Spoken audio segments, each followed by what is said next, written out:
اگه ازم بپرسی کاشته ناخن خوبه یا نه نمیتونم جواب قطعی بدم، ولی میتونم بگم چرا خودم انجام نمیدم. این ویدیو برای نقص هیچ ناخنکاری نیست، صرفا یه تجربه شخصیه. اگه دوست داری بدونی با چه وسایلی رسیدگی میکنم یا چطور برق ناخن میزنم تا آخر ویدیو با من باش. اگه هم مثل منی تنوع برات مهمه نگران نباش، برای اونم راهکار دارم.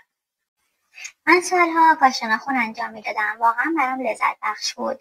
حس مرتب بودن و تمیزی بهم میداد. بعد چند سال ناخنام نازک شدن و تصمیم گرفتم به ناخنام استراحت بدم.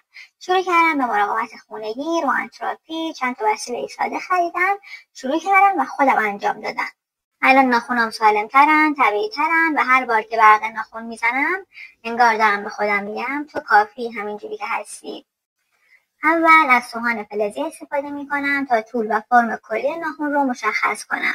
سوهان فلزی زبطره، پس بهتره فقط برای شکل دادن اولیه استفاده بشه. بعد از اون با سوهان دو طرفه ناخنامو فرم میدم. از سمت زبرش برای صافتر کردن لبه های ناخن و از سمت نرمش برای صیقل دادن سطح ناخنام استفاده میکنم. حالا که فرم ناخن آماده است، با نیپر پوست‌های اضافه و کوتیگول‌ها رو تمیز میکنم و در آخر با فرچه ناخن گرد و غبار سوهان کشی رو از اطراف ناخن پاک میکنم. دستامو میشورم و یک کرم مرطوب کننده ساده میزنم. شب به ناخنام استراحت میدم. قبل خواب روغن ترافی میکنم. ناخنهامو حسابی ماساژ میدم تا تغذیه بشن و قوی بمونن. فرداش هم یه برق ناخن میزنم تا همه چیز تمیز، براق و آماده یه هفته جذاب باشه.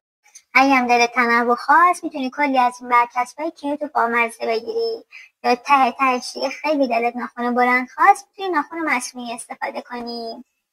این کارها رو بهتر ماهی یه بار انجام بدین، نه بیشتر. قبلش حتما ناخناتون تمیز باشه. ابزارهایی که میخواین استفاده کنید رو ضد عفونی کنید. اینطوری ناخن‌ها سالم میمونن و از ایجاد عفونت و آسیب جلوگیری میکنن. ممنون که ویدیومو انتخاب کردی و تا آخر دیدی. لطفاً بهم بگو دوست داری موضوع بعدی ویدیومون چی باشه. ناخن استفاده کنید، چون که الان ما خیلی وارد